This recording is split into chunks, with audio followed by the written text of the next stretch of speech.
Carolina dari kelas TBIB. Nah, di sini saya akan mencoba menjelaskan mengenai klasifikasi hadis dilihat dari segi kualitas dan kuantitasnya. Seperti yang sudah kita ketahui, hadis yaitu segala perbuatan, perkataan, dan ketetapan oleh Nabi Muhammad yang dijadikan sebagai salah satu landasan syariat Islam. Hadis itu sendiri bisa dilihat dari segi kualitas dan kuantitasnya. Dilihat dari kualitasnya, hadis dibagi menjadi 3, yaitu hadis sahih, hadis dhaif, dan hadis hasan. Klasifikasi hadis dilihat dari kualitasnya. Yang pertama yaitu hadis sahih. Hadis sahih menurut bahasa berasal dari soha yasihu, sohan wasihatan, wasohahan. Yang menurut bahasa yaitu berarti yang sehat, yang selamat, dan yang benar, dan juga yang sah. Para ulama ini sebagai lawan kata dari kata sakim yang berarti sakit. Maka hadis sahih menurut bahasa yaitu berarti hadis yang sah, hadis yang sehat, atau hadis yang selamat.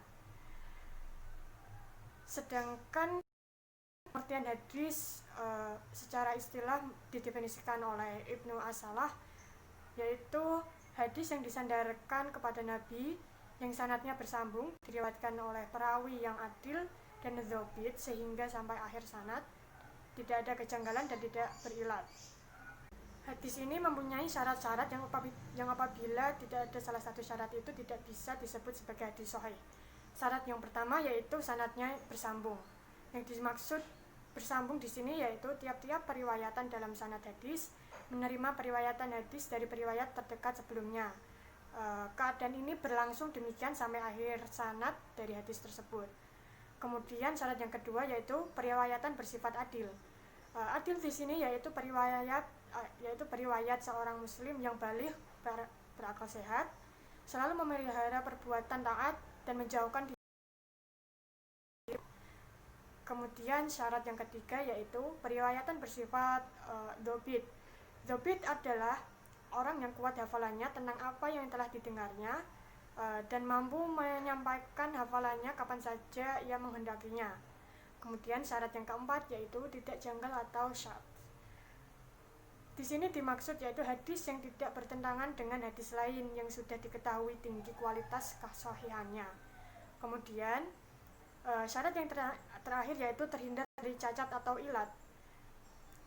Di sini bermaksud yaitu hadis yang tidak memiliki cacat yang disebabkan adanya hal-hal yang tidak baik, yang kelihatannya samar-samar. Para ulama juga berpendapat dan juga sepakat bahwa hadis ahad yang sahih dapat dijadikan hujah untuk menetapkan syariat Islam. Kemudian yang kedua yaitu hadis hasan. Hadis hasan menurut Ibnu Hajar yaitu hadis yang dinukilkan oleh orang yang adil, yang kurang kuat ingatannya, yang mustahil sanadnya dan tidak cacat dan tidak juga ganjil. Sedangkan menurut Imam Tirmizi, hadis yang pada sanadnya tidak terdapat perawi yang tertuduh dusta atau pada matanya tidak ada kejanggalan syadz dan hadis tersebut diriwayatkan pula melalui jalan lain. Kemudian bisa disimpulkan dari pengertian dua orang besar tersebut yaitu hadis hasan tidak memperlihatkan kelemahan dalam sanadnya dan kurang kesempurnaan hafalannya. Di samping itu juga hadis hasan hampir sama dengan hadis sahih, tetapi perbedaannya hanya mengenai hafalan, di mana hadis hasan rawinya tidak kuat hafalannya.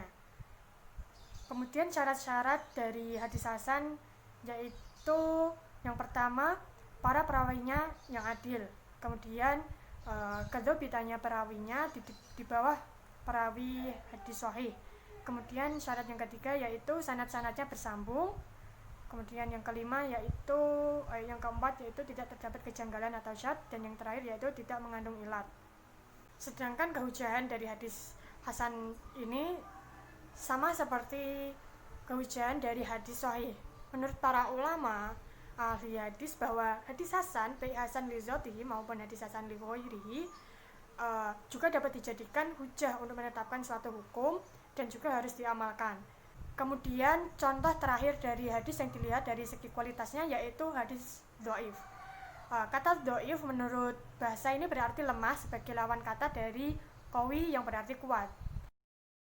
Lawan dari kata sahih, kata dhaif Secara bahasa berarti hadis yang lemah atau yang sakit atau yang tidak kuat. Secara terminologis atau secara istilah, para ulama mendefinisikan secara berbeda-beda. Akan tetapi pada dasarnya mengandung maksud yang sama, sebagaimana yang disebutkan oleh Nawawi. Hadis dhaif ini yaitu hadis yang di dalamnya tidak terdapat syarat hadis sahih dan syarat-syarat hadis hasan.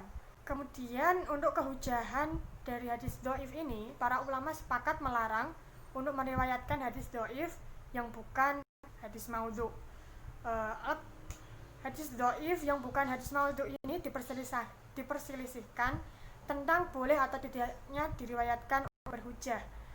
Dalam hal ini beberapa ulama ada yang melarang secara mutlak dan juga ada juga yang memperbolehkan. Ibnu Hajar Al-Asqalani, ulama hadis yang memperbolehkan terhujah dengan hadis dhaif untuk keutamaan amal, memberikan 3 syarat yang harus dipenuhi, yaitu yang pertama adalah hadis dhaif itu tidak keterlaluan. Kemudian yang kedua yaitu dasar amal yang ditunjukkan oleh hadis dhaif masih di bawah suatu dasar yang dibenarkan oleh hadis yang dapat diamalkan, yaitu hadis sahih atau hadis hasan. Kemudian syarat yang terakhir yaitu dalam mengamalkannya tidak mengindikasikan bahwa hadis tersebut benar-benar bersumber dari Nabi, tetapi tujuan ihtiyah atau hati-hati belaka. Kemudian selanjutnya yaitu hadis yang dilihat dari segi kuantitasnya atau jumlah rawinya. Hadis ini dibagi menjadi 2, yaitu hadis mutawatir dan juga hadis ahad. Hadis mutawatir menurut bahasa berarti mutatabi yang datang berturut-turut dengan tidak ada jaraknya. Sedangkan menurut istilah, hadis mutawatir ini yaitu hadis yang diriwayatkan oleh sejumlah perawi yang secara tradisi tidak mungkin mereka sepakat untuk berdusta. Dari awal sanad sampai akhirnya syarat jumlah itu tidak kurang pada setiap tingkatan sanadnya. Ini dibagi menjadi 2, yaitu hadis mutawatir secara lafzi dan juga secara maknawi. Yang pertama secara lafzi yaitu maknanya hadis yang bukan maknanya. Kemudian yang kedua yaitu yang secara maknawi, yaitu hadis yang mutawatir maknanya bukan lafaznya. Kemudian hadis yang dilihat dari segi kuantitasnya yang kedua yaitu ada hadis ahad, di mana ahad ini dari ahada yang menurut bahasa adalah al-wahid yang berarti satu. Dengan demikian hadis ahad adalah hadis yang diriwayatkan oleh satu orang, sedangkan hadis ahad menurut istilah banyak didefinisikan oleh para ulama sebagai kabar yang jumlah perawinya tidak sampai jumlah perawi hadis mutawatir, baik perawinya itu 1, 2, 3, 4, dan 5 dan seterusnya, yang tidak memberikan pengertian bahwa jumlah perawi tersebut tidak sampai kepada jumlah perawi hadis mutawatir. Ada juga yang mendefinisikan hadis ahad secara singkat, yaitu hadis yang tidak memenuhi syarat-syarat mutawatir. Pada garis besarnya hadis ahad ini dibagi menjadi 2, yaitu masyhur dan juga ghairu masyhur. Ghairu masyhur ini nanti juga dibagi menjadi 2, yaitu aziz dan gharib. Hadis masyhur menurut bahasa yaitu muntasyir, yang berarti sesuatu yang sudah tersebar atau sudah terkenal. Sebagaimana menurut para ahli hadis, hadis masyhur ini yaitu hadis yang mempunyai jalan yang terhingga tetapi lebih dari 2 jalan dan tidak sampai kepada batas hadis yang mutawatir.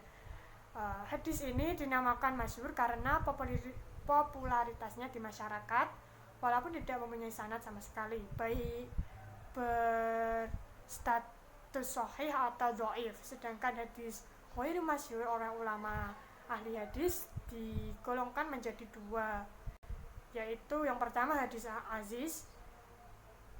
Hadis aziz ini adalah hadis yang diriwayatkan oleh 2 orang walaupun 2 orang rawi tersebut terdapat pada satu tubaqat saja, kemudian setelah itu orang-orang pada meriwayatkannya. Jadi hadis aziz tidak hanya diriwayatkan oleh 2 orang rawi pada setiap tabaqah, yakni sejak dari tabaqah pertama sampai terakhir harus terdiri dari 2 orang. Tapi hadis ini dinamakan masyhur karena popularitasnya di masyarakat, walaupun tidak mempunyai sanad sama sekali, baik berstatus sahih atau dhaif. Sedangkan hadis ghairu masyhur oleh ulama ahli dibagi menjadi 2, yaitu hadis aziz, yang berarti hadis yang diriwayatkan oleh 2 orang walaupun 2 orang rawi tersebut terdapat pada satu tabaqah saja, kemudian setelah itu orang-orang pada meriwayatkannya. Jadi hadis aziz ini tidak hanya diriwayatkan oleh 2 orang rawi pada setiap tabaqah, yakni sejak dari tabaqah pertama sampai terakhir harus terdiri dari 2 orang, tetapi selagi salah satu tabaqah atau lapisannya saja dihadapi 2 orang rawi sudah bisa dikatakan sebagai hadis aziz. Kemudian yang kedua yaitu hadis gharib, di mana berarti hadis yang di dalam sanadnya terdapat seorang yang menyendiri dalam meriwayatkannya, di mana saja penyendirian dalam sanad ini terjadi.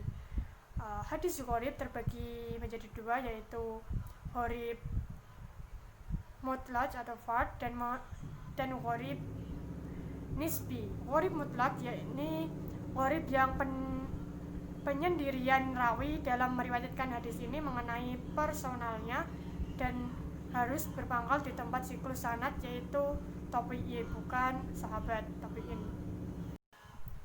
Saya kira cukup sebegitu saja penjelasan saya mengenai hadis berdasarkan kuantitasnya. Terima kasih atas perhatiannya dan mohon maaf apabila ada kesalahan yang saya.